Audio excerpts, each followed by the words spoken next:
کہ ان کو کیا کیا چیزوں کی ضرورت ہوتی ہے, ہمیں جو پریشانیاں ہوئی ہیں وہ ان کو پریشانی نہ ہو. اس لیے ان کے لیے ایک بہت اچھی کتاب ہے. میں نے کوشش یہی کی ہے کہ ان لوگوں کو ایسی رہنمائی مل سکے جو تمام معاملات آسانی سے ہو سکیں. ہمارا تعلق چونکہ کینیڈا سے ہے, کینیڈا سے ہندوستان جانا بڑا مشکل تھا کیونکہ ہم پاکستانی ہیں, اس لیے ہم وہاں نہیں جا سکتے تھے, اور وہ لوگ کینیڈا آنا ان کا مشکل تھا, اس لیے شادی ہم نے وہاں ترتیب دی تھی. میرے 2 سفرنامے اور آئے ہیں اور وہ بھی انشاءاللہ کسی وقت آپ کی خدمت میں پیش کی جائیں گی. میں اس کے ساتھ ہی آپ تمام لوگوں کا بھی شکریہ ادا کرتا ہوں, تمام مہمانوں کا بھی اور تمام لوگوں کا بھی. خاص طور پر ہمارے ڈاکٹر ایوب شیخ صاحب تشریف رکھتے ہیں, میں ان کا بھی شکر گزار ہوں. بہت شکریہ. ہماری اگلی کتاب ہے خود نوشت اپنے نواح میں, قمر رضا شہزاد صاحب کی. اس پر بات کرنے کے لیے ہمارے ساتھ یہاں موجود ہیں شکیل جاذب صاحب. میں ان سے گزارش کروں گی کہ مختصر گفتگو کیجیے گا. جی بالکل, مجھے اندازہ ہے کیونکہ میں کافی سارے ٹائم لے چکا ہوں.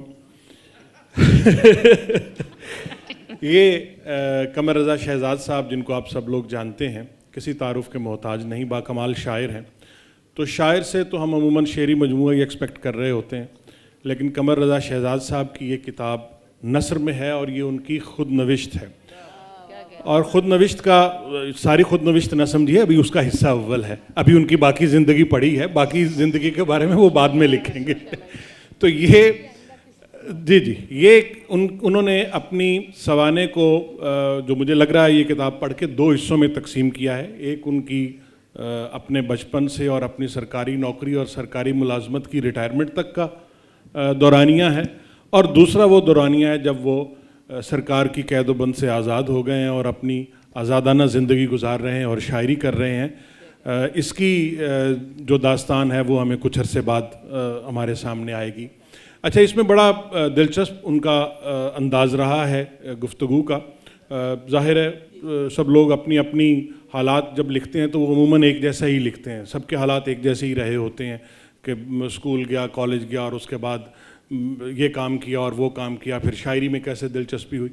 اس میں جو دلچسپ بات ہے وہ یہ آئی کہ جہاں جہاں قمر رضا شہزاد رہے, چاہے وہ اپنی تعلیم کے سلسلے میں رہے, چاہے وہ اپنی ملازمت کے سلسلے میں رہے, وہاں کی جو ایک ادبی فضا ہے اس کا ایک بڑا بھرپور تاثر اس کتاب میں ابھرتا ہے. اور خاص طور پر جب ہم جنوبی پنجاب کی ذکر کرتے ہیں, جس کے اندر جنوبی پنجاب کے وہ علاقے جو پنجاب میں رہنے والوں کے لیے بھی جہاں تک پہنچنا جو ہے وہ بڑا مشکل ہوتا ہے, جس میں لیا ہے, جس میں دنیا پور ہے, جس میں لودھرا ہے, خانے وال ہے, خانے وال ملتان سے آگے کے جو جتنے بھی علاقے, بہاول پور تک کا جو علاقہ ہے, تو وہاں کی جو ایک ادبی فضا رہی, وہاں پر کون کون سے ادبی حوالے سے سرگرم لوگ رہے, نمایاں نام کون کون سے تھے, ان کی آپس کی ادبی جو چپکلش ہے یا ان کی آپس کی ادبی جو معاملات ہیں, سیاستیں ہیں, اس کا بھی انہوں نے بڑے دلچسپ انداز میں بڑی کیفیت کے ساتھ ایک ذکر کیا ہے. تو یہ اس حوالے سے ایک بڑی اہم یعنی ایک دستاویز کی حیثیت اختیار کر جاتی ہے کہ پرانے زمانوں میں تذکرے لکھے جاتے تھے جس میں شعراء کا ذکر ہوتا تھا کہ فلاں اس درجے کا شاعر ہے, فلاں اس لیول کا شاعر ہے. تو یہ آپ کو اس میں آپ بیتی اور تذکرہ جو ہے وہ مکس ملے گا. لیکن اس میں جو اور اہم چیز نظر آئی ہے جس نے اس کتاب کو اور زیادہ ریڈیبل بنا دیا ہے کہ واقعات کے ساتھ ساتھ جب آپ اپنی کیفیات اور اپنے جذبات کو شامل کر لیتے ہیں, یہ وہ کارروائی ہے جو عموماً شاعر کرتا ہوتا ہے کہ وہ کسی بھی مضمون میں جب وہ اپنی کیفیت کو اور اپنے جذبے کو شامل کر لیتا ہے تو وہ اظہار کی ایک تخلیقی سطح تک پہنچ جاتا ہے. تو یہاں پر بھی قمر رضا شہزاد کی جو نثر ہے اس میں ہمیں یہ ان کی جو کیفیت ہے وہ تمام واقعات کے ساتھ ان کی اپنی ذاتی کیفیت کہ وہ کیا اس میں فیل کرتے تھے, کیا سمجھتے تھے, اسے انہوں نے بڑی خوبصورتی کے ساتھ سمویا. اور یہ پڑھ کر یہ اندازہ بھی ہوا ہے کہ یہ نہیں ہے کہ یہ ان کا نثر میں یہ پہلا کام ہے. یہ کتاب پڑھنے کے بعد ہمیں پتہ چلا کہ قمر رضا شہزاد صاحب نے لکھنے کی ابتدا نثر سے ہی کی تھی, اور پہلے انہوں نے کہانیاں لکھیں, انہوں نے کالمز بھی لکھے, اور اس کے بعد پھر وہ شاعری کی طرف آئے اور بڑے دلچسپ واقعات, بڑے لطیفے بھی اس کے اندر انہوں نے لکھے ہوئے ہیں. تو یہ اوور آل یعنی یہ خود نوشت ایسی ہے کہ آپ اس بات کا اندازہ لگائیے کہ میں نے یہ جب پڑھنا شروع کی کتاب تو میں ایک نشست میں یہ پوری پڑھ گیا بیٹھ کے, یعنی یہ اتنی ریڈیبل کتاب ہے. سنگ میل نے چھاپی ہے اور میں قمر رضا شہزاد کو مبارکباد پیش کرتا ہوں اور یہ توقع رکھتا ہوں کہ جو ان کی اس کا جو دوسرا حصہ ہوگا. وہ یقیناً اس میں ابھی کچھ وقت لگے گا, ہمیں اندازہ ہے, لیکن وہ اتنا ہی ریڈیبل اور اتنا ہی خوبصورت ہوگا. بہت شکریہ.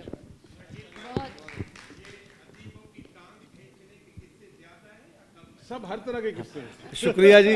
میں سب سے پہلے تو میں 1 منٹ صرف بات کروں گا کہ احمد شاہ صاحب اور آرٹس کونسل کے حوالے سے, کہ کتابوں کی تقریب رونمائی کے حوالے سے, کہ بہت سے لوگ جن کی کتابیں شائع ہوتی ہیں یہاں وہ تقریبات ہوتی ہیں یا کم از کم ان لوگوں تک پہنچتی ہیں, تو یہ بہت میں سمجھتا ہوں آرٹس کونسل کا کام ہے. اچھا, میں نثر نگار, واقعی یہ بات درست ہے کہ شروع میں کچھ میں نے نثر لکھی, لیکن میں نے کوئی نثر نگار نہیں تھا, کیونکہ اس کے لیے ٹائم بہت چاہیے اور آدمی کو کنسنٹریٹ ہونا چاہیے کسی جگہ. تو خواہش ضرور رہی ہے کہ فکشن رائٹر میں ہوتا. تو یہ نثر کا جو بنیادی میں سمجھتا ہوں, اگر مجھے کسی نے انسینٹو یا جو محرک بنایا نا ان کا, تو وہ ہیں ڈاکٹر آصف فرخی.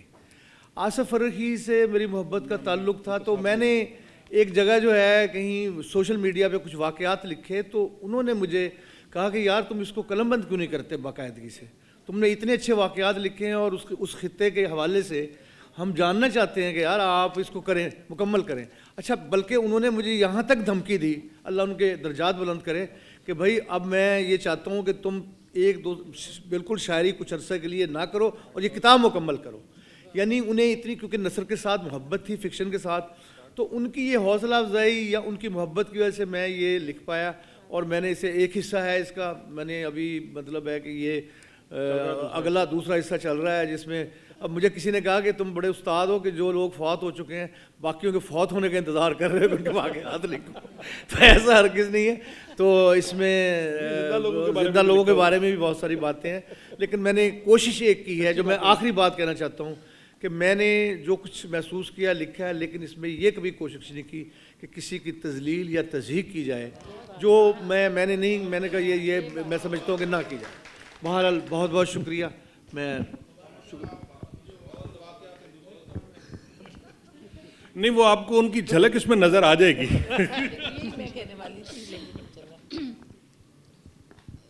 اس کو یہیں رکھیے. اب ہماری اگلی کتاب ہے سارے رنگ محبت کے, شعری مجموعہ ہے یہ بھی, شبیر نازش کا, اور اس پر بات کریں گے فہیم شناس کاظمی. مائک دیجیے گا ان کو.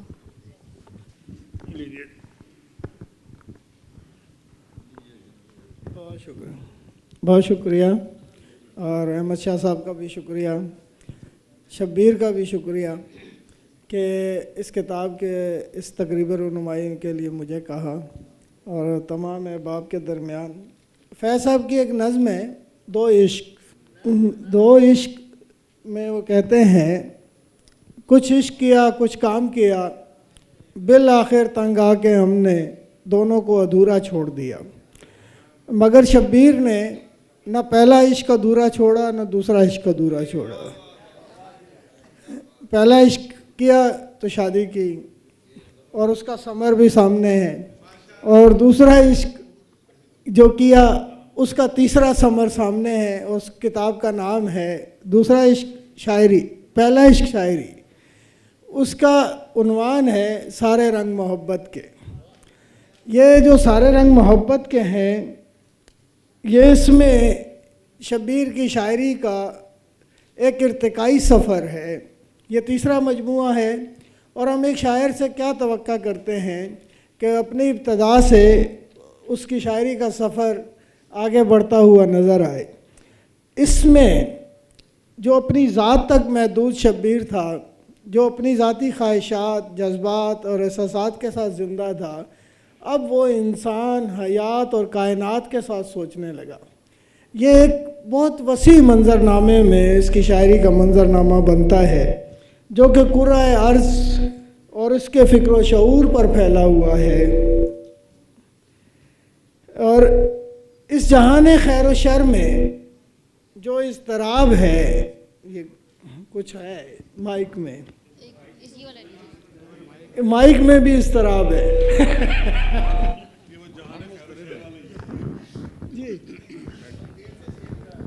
جی